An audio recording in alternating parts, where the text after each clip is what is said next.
салом алейкум дӯстони азиз, хуш омадед ба канали шермардон. Ба ҳамаи шумо маслиҳат медиҳем ки дар канали мо обуна шавед ва дар видео лайк монед. ин амали шумо мода мотиватсия метиҳад ки боз ҳам беҳтарин хабарҳоро аз ҷаҳони ММА пешкашатон кунем.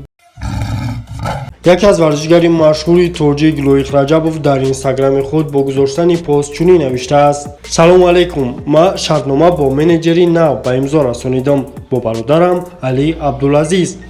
аз ҳамин лахза сар карда ӯ маро дар ин роҳи душвор пайгири хоҳад кард. ёдовар мешавем ки АлиАбдулазиз яке аз менеҷери машҳури ҷаҳон буда нуфузи бениҳоят калон дорад ва дорои опити калон дар ин соҳа мебошад.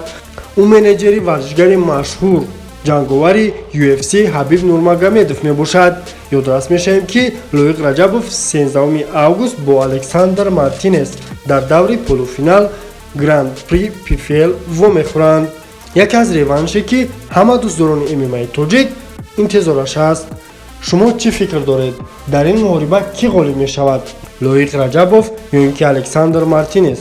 фикртонро ҳатман дар комментария нависед.